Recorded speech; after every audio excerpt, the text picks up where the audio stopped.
everybody. Is that what you say? Yeah, that's what you say. Well, hello, dear listeners. That's what Welcome. That's what I say. Should I say it again or just keep going? Nah, I would keep going. I think you nailed it the second time perfectly. First time.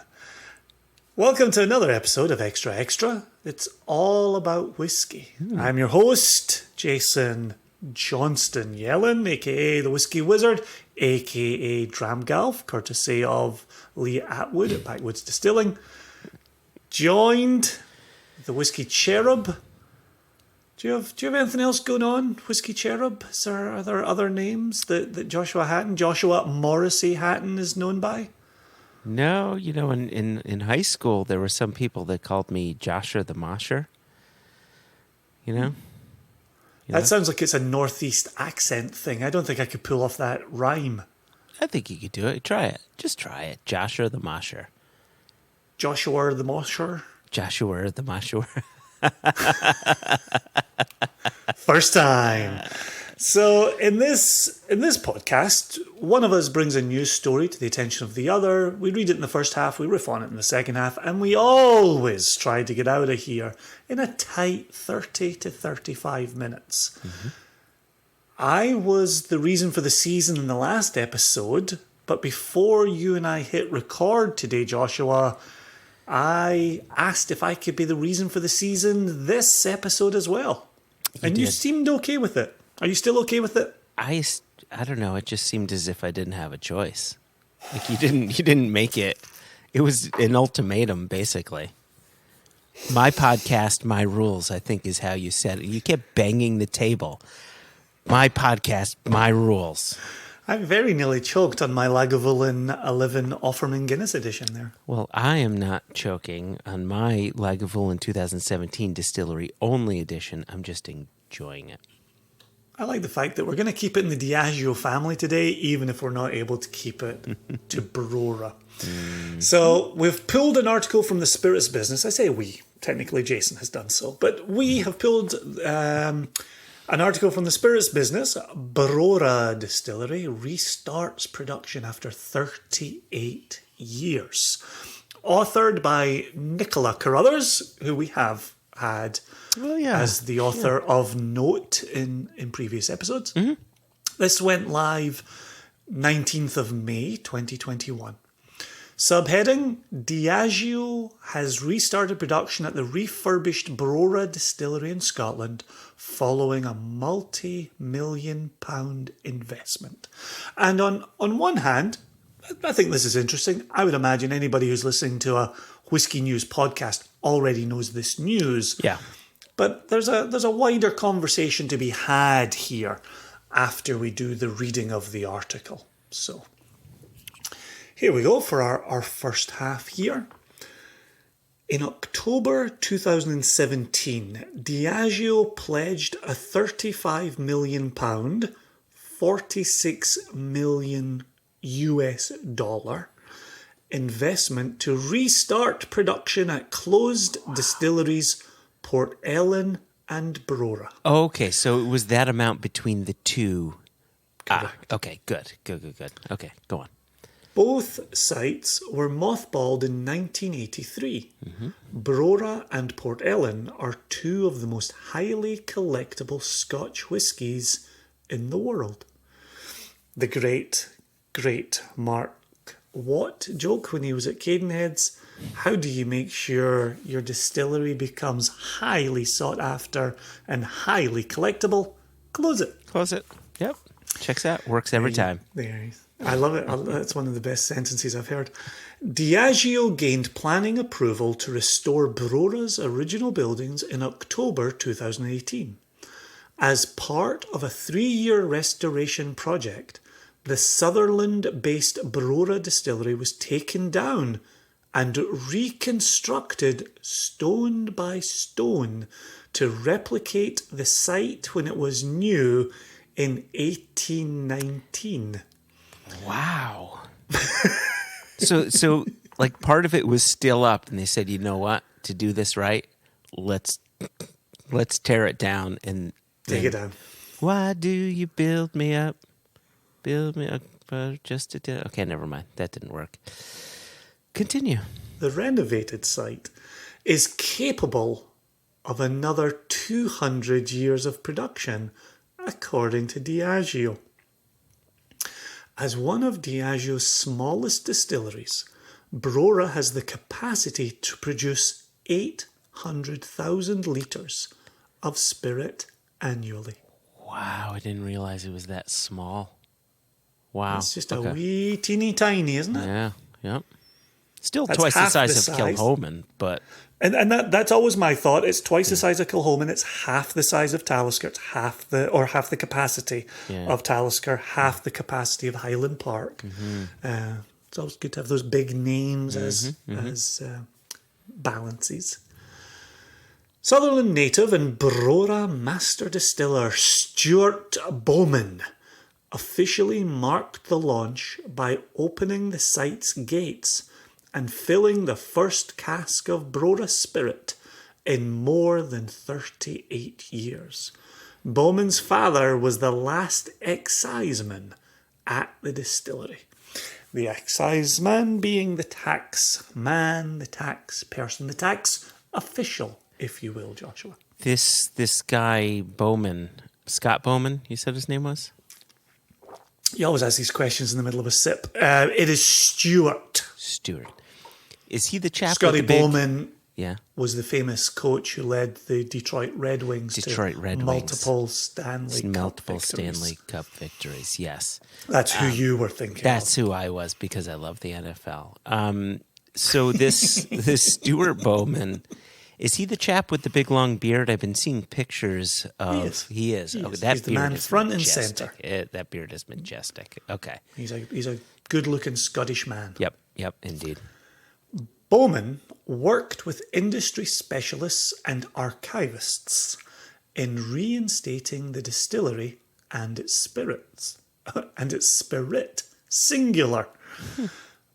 Bowman said, "We have gone to every effort to replicate as closely as possible the conditions, equipment and processes from Brora in 1983 in order to recreate the spirit for which the distillery is famous." His quote continues, "The original pair of Brora stills were carefully refurbished by our highly skilled coppersmiths. We raised up the original pagoda roof to conduct intricate repairs and rebuilt the stillhouse brick by brick, using original Brora stone to restore this historic Victorian distillery." That is very cool. Have you been... Well, I'll ask you afterwards. I do have questions for you. We have a subheading here, a subheading quote. New Dawn. Okay. Which I'm guessing Red Sonja had been used. The facility has also installed a biomass boiler powered by sustainably sourced wood chips from northern Scotland. Remember the day we were at Tomatin and we were spending some time with Graham Yunson and he was talking about the new boiler that they just brought on site and were running and operating, and it was a wood chip boiler. I remember that. At Tomatin. Wow. Okay. That's very cool. So I forgot about that, but this is a good reminder. Yep. There's another quote coming from another person, so hold on tight. Ewan Andrew, Diageo's president of supply chain and procurement, said, "This is a new dawn for Brora, a distillery that is a beautiful new jewel in the crown of our portfolio in Scotland. I am particularly proud that Brora will be a carbon neutral distillery entirely powered by on-site renewable energy. This marks a major milestone on our journey to invest in Scotland, its rural communities, and the future of Scotch whisky." End quote. We have a few more lines from Nicola, the author, the journalist. Brora, which sits within the Diageo Reserve portfolio of premium and above spirits. That's interesting. Premium and above spirits. Yeah. Recently released a trio of single malts aged from 38 to 48 years. Brora will welcome a small number of visitors by appointment only from July. Tours will include tastings of rare Brora releases and a new distillery exclusive bottling called the Brora Distillery Collection. Hidden beneath, comma, a Brora 1982 39-year-old. I just wanted to get the punctuation in there because I didn't want it to come across as the Brora Distillery Collection hidden beneath a Brora 1982 39-year-old, because then you might imagine smaller samples hidden underneath an individual bottle. So I thought the punctuation was important there. Mm-hmm. Yep, well done. Final sentence. Islay-based Port Ellen is also due to begin production this year after Diageo received planning approval in January 2020. So there you go. There's the article. There's plenty for you and I to riff off on the back of that. So let's take a musical interlude and I will see you in part 2.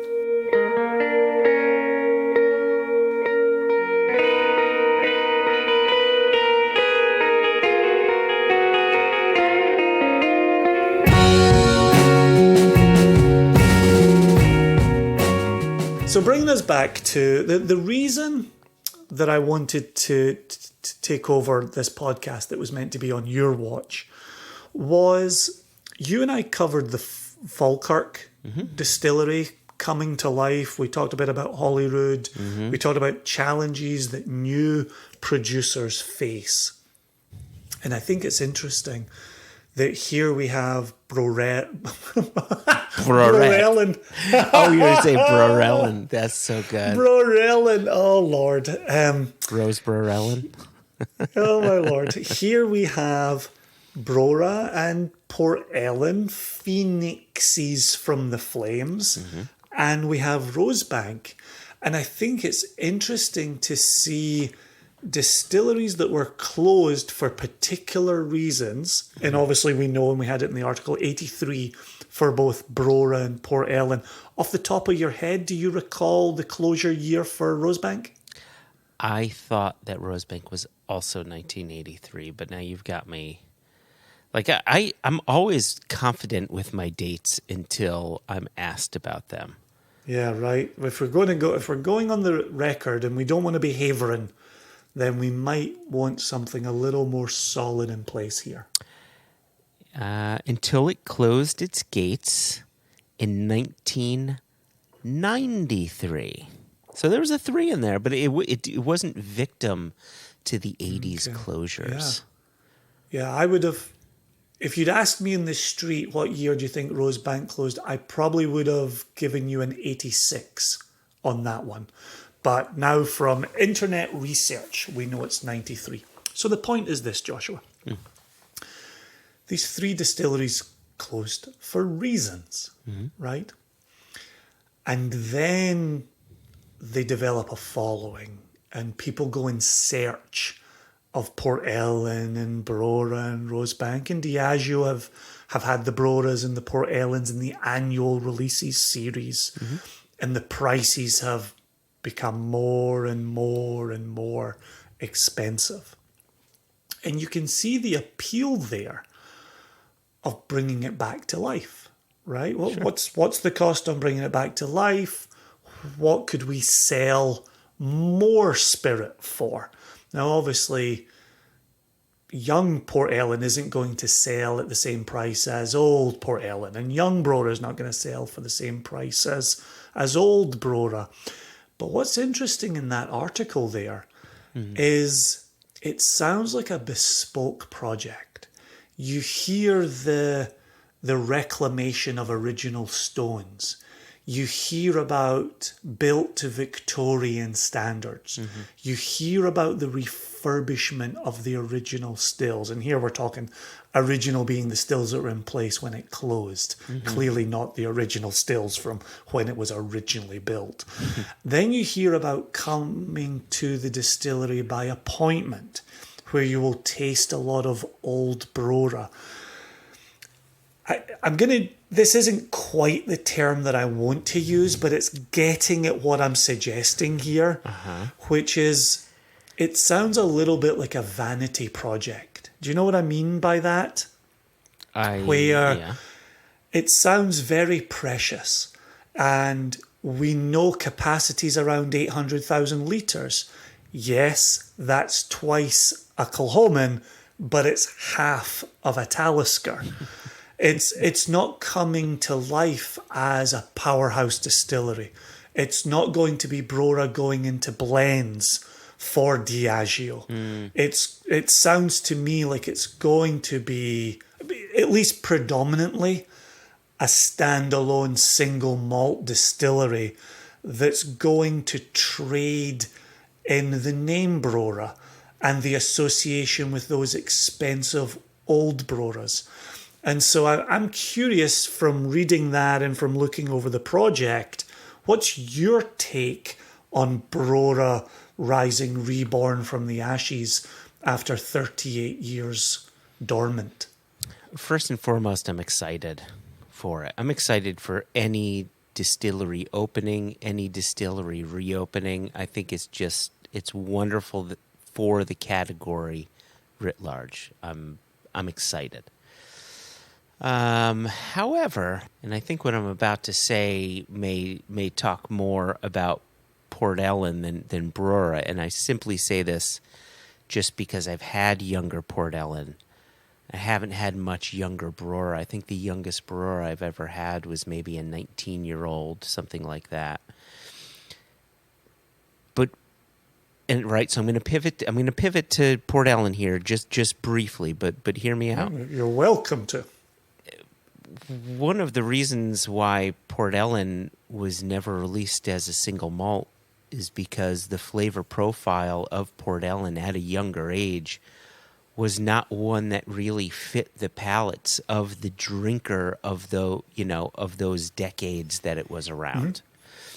And one of the reasons why Port Ellen has become so incredibly popular is people have gotten to know their whiskeys at 25 to 39 plus years old, and they're experiencing that particular flavor profile. Both you and I have had younger teen Port Ellens and older 30 Port Ellens, and the two animals could not be any more different. And so I wonder if the same will ring true for Brora. Again, I haven't had younger stuff, so I can't say for certain. But it'll be interesting to watch how Diageo positions this, because if they're expecting to say, hey, now we're releasing Brora again and it tastes just like what you remember. No, you're going to have... How old are you, Jason? You're 47?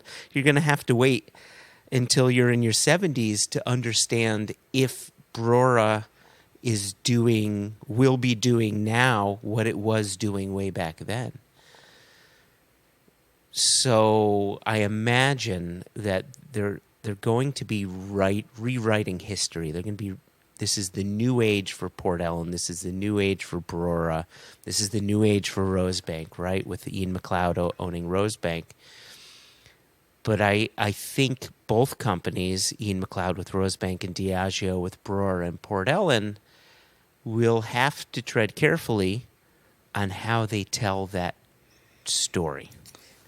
Yeah, I love your use a moment ago of positioning, because I love the idea of there being an affordable 8-year Brora on the market. Yeah, love it. I love the idea of there being even a 5 or a 6-year-old Port Ellen, affordable, on the market.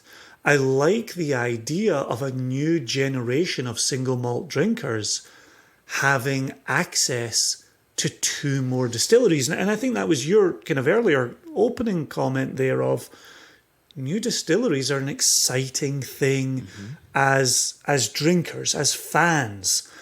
On the business side, I'm curious about positioning. I'm curious about storytelling.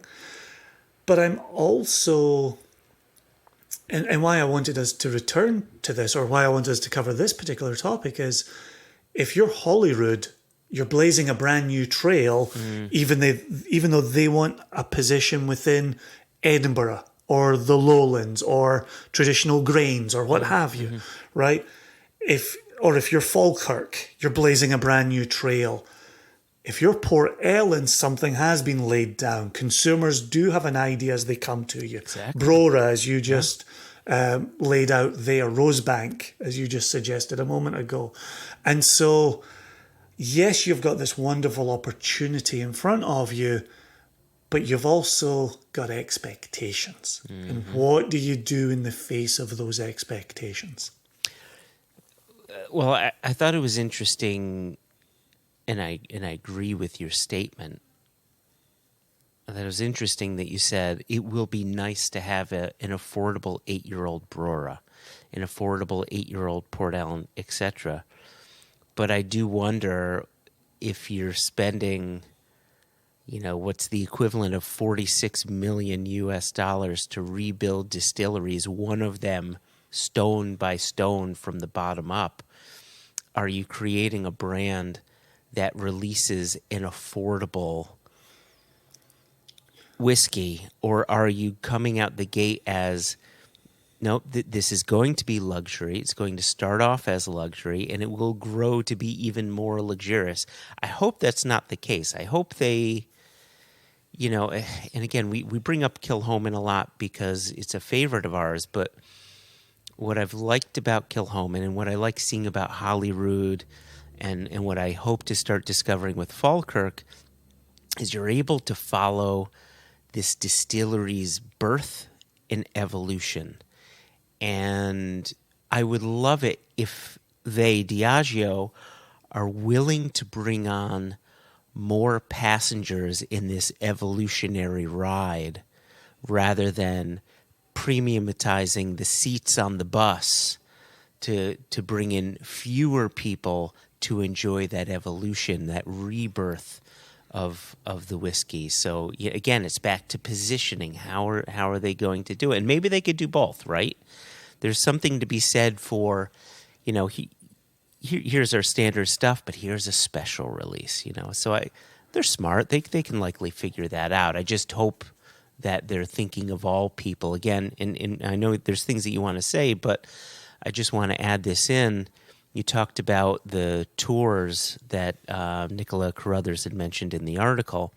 What the article didn't specify was that the 3 tours were in the hundreds of pounds per ticket, but that included special tastings of old, rare, 30-some-odd-year-old Broras. Well, the fact it's by appointment only. And it's by appointment, right? Right. It's not just pitch up in a bus with a group, which, whiskey and visitor centres don't really operate that way anymore anyway. You really do need to be calling ahead and getting a spot. But this by appointment only, I almost read as invitation only, where is it open to the public? Is there a wee tasting room for a wee cup of tea and a crumpet? I would suggest you price things properly. It is by invitation only.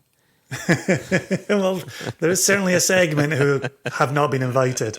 But I tell you what gives me hope, and this is what I wanted to say a moment ago, is we are hopeful with the Port Ellen positioning, the Brora positioning, just talking about Diageo at the moment, where that Lagavulin 8-year-old coming out in the 40s of dollars, yes, right? Yes. Coming out for 40-something, depending on your market, depending on your mileage, for an 8-year-old, for a product that has a very expensive 37-year-old Lagavulin, right?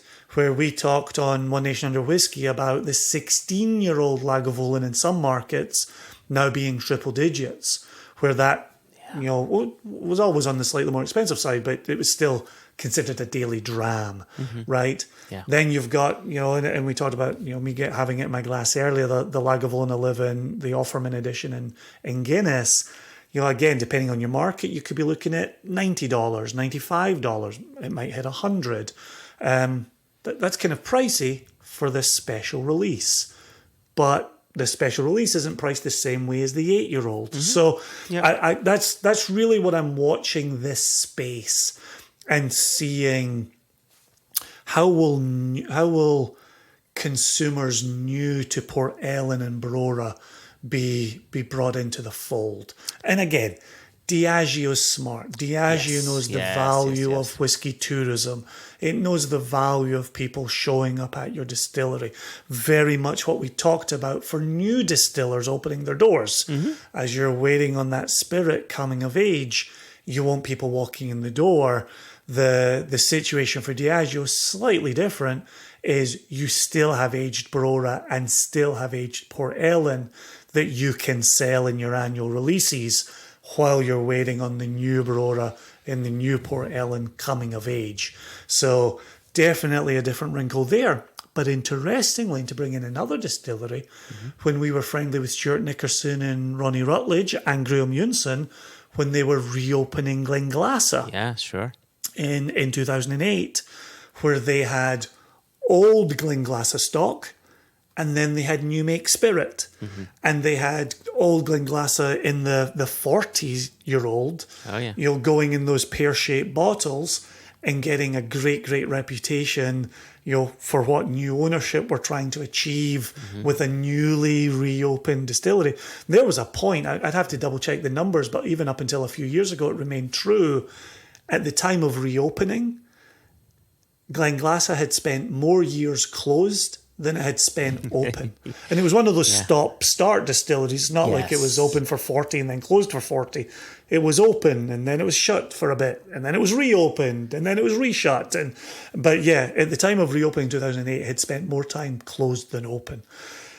So there you were trying to tell the story of this newly opened distillery, and there was Stuart Nickerson working hard to get the spirit that shall not speak its name, because it was, you know, a blush spirit and it had a little bit of wine maturation going on in there, or a little bit of kind of dressing up to be interesting to mixologists.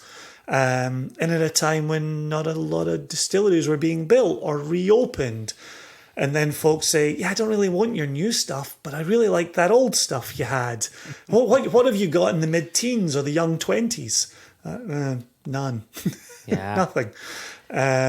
Like there's that. And then as Brora and Port Ellen age out of the older stock, where will they then be if it's bringing in a 6-year-old, an 8-year-old, a 10, a 12? How will that look as they then don't have the mid-teens and the early 20s? So, yeah, a lot to consider in bringing something like this back online.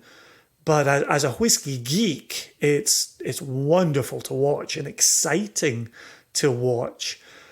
But at the same time, I know there's some boardroom considerations to be had to do this the right way. I think at the very least they have a few things going for them. Obviously, the names, right? You can't get any bigger than Brora and Port Ellen and Rosebank. Those are just three massive names. So that's an arrow in their quiver. Another is, by comparison, when Glenglassaugh reopened in 2008, the interest in Scotch whiskey was, I mean, it's still in a growth period now, but it was a bit more fledgling back then. There wasn't the, you know, people were not as keen to try new and different things as they are now. I think if Glenglassaugh were to reopen in 2021 and to release new make and to do the blush, I think there would have been more success with that now, and it's just a timing thing, right?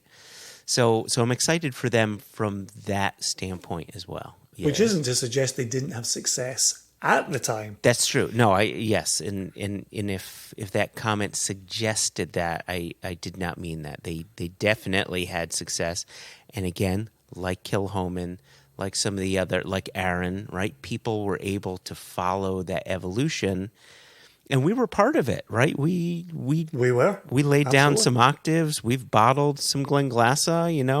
It was exciting, and I think the distillery remains exciting. I kind of wish Brown-Forman would put a bit more attention on Glenglassa. That's another story for another day.